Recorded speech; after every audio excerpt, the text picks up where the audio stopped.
Bonjour, bonsoir. Moi, je n'ai bien ici. Nous allons parler aujourd'hui d'un sujet anodin mais très important en même temps. Beaucoup de gens parlent beaucoup de l'occultisme, de la magie, de la sorcellerie, tout ce qui est paranormal, surnaturel. Mais le commun des mortels se pose souvent la question, mais pourquoi on ne voit pas ça? Même si tout ce que vous dites là existe, si ça marche, si ça fonctionne, pourquoi on ne voit pas ça à grande échelle? Et je vais donc un peu vous dire l'une des raisons, en fait, c'est la raison principale même. En fait, il est interdit à ceux qui pratiquent les arts mystiques d'utiliser la magie en public à grande échelle, sous peine de punition. C'est en fait un décret céleste qui remonte à très longtemps, plus particulièrement au IVe siècle, après Jésus. Au IVe siècle. Le créateur de toutes choses s'est dit, a décidé que on devrait supprimer les démonstrations publiques à grande échelle de la magie parce qu'il voulait voir, il ou elle, il voulait voir juste ce que l'être humain peut accomplir avec son libre arbitre. Parce que n'oubliez pas, avec la magie, on peut influencer le libre arbitre d'une personne. Le cas avec certains environnements. Donc, le créateur avait donc pris cette décision-là et on a passé cette éthique, cette loi, partout dans notre monde, y compris dans les autres dimensions parallèles. Donc, les forces du bien et du mal sont donc différentes. C'est un contrat qui a été signé et ça s'appelle le Vaxus Carona. Vaxus Carona. Ça a été signé sur une tablette en or et l'entité qui représentait les forces du bien ce jour-là, c'était l'archange Michel. L'entité qui représentait les forces ténébreuses ce jour-là, c'est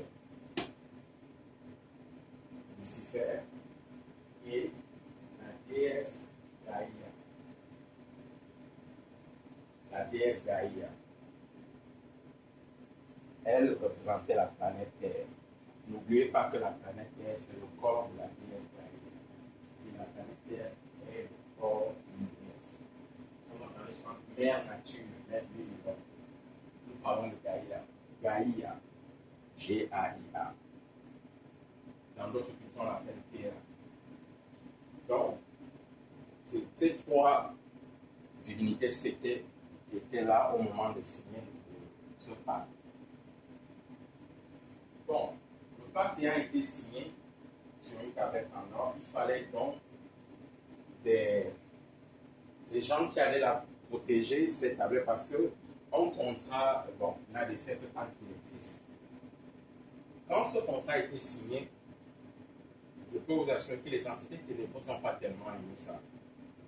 Vous savez, dans les ténèbres, on a un peu le chaos, on fait ce qu'on veut dans le monde, on viole les lois et tout et tout. Mais quand le créateur prend une décision, tout le monde s'y plie. Donc, pendant des centaines d'années, ce contrat était gardé sur terre. Il y avait une petite rotation. La plupart du temps, il y avait un ange, un démon et un dieu quelconque. Ça peut être un dieu de lumière ou un dieu des ténèbres. Pendant des centaines d'années. C'est plus ou moins récemment que cette tablette a été enlevée de la planète Terre. On l'a amenée dans un autre endroit parce que les forces ténébreuses, parce que quand on a signé le contrat, certaines forces ténébreuses, certaines factions qui n'étaient pas d'accord, il a fallu certaines guerres pour qu'on les ramène à l'ordre. Comme quoi même Lucifer, certains démons aiment parfois les désobéir. Ça, c'est une autre histoire. Donc, on a dû déplacer cette tablette de la planète Terre, du moins sur le plan physique, Oui, parce qu'à un moment donné, c'était gardé dans une location physique bien précise. Bon, je ne vais pas dire ça ici. La location. Bon, ne venez pas me demander, je ne vais pas vous dire. Donc, de toute façon, on a changé de location. Donc, jusqu'à l'heure où je vous parle, les forces ténébreuses sont en train de faire des pieds et des mains pour localiser cette tablette et la détruire.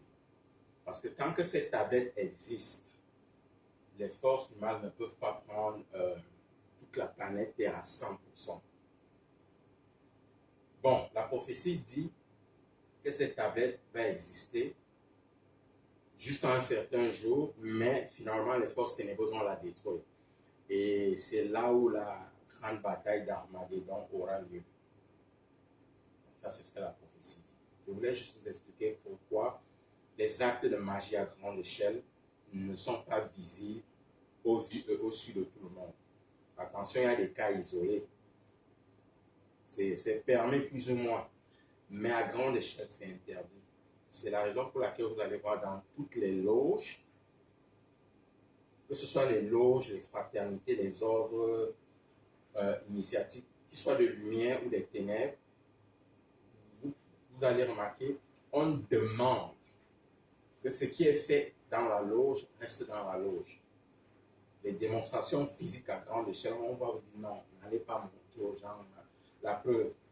Ce que vous appelez les sorciers, on dit que la sorcellerie existe. Nous connaissons bien des gens qui sont morts de sorcellerie, mais est-ce que vous avez vu comment les sorciers fonctionnent? Non. Oui, il y a des petits cas isolés, mais un sorcier ne va jamais vous démontrer. Il sait que s'il le fait, il sera puni de mort. Au cas extrême, il sera puni de mort. De toutes les façons, ça sera puni sauvagement. Même dans les loges de lumière, il y a des secrets qu'on ne divulgue pas, qu'on n'enseigne pas, il y a des choses qu'on ne fait pas en public. Donc, c'est un peu ça. Le contrat dont je vous parle s'appelle le Vaxus Kahuna. Pardon, je prends l'anglais là. V-A-X-U-S. Kahuna, c'est K-A-R-H-U-N-A.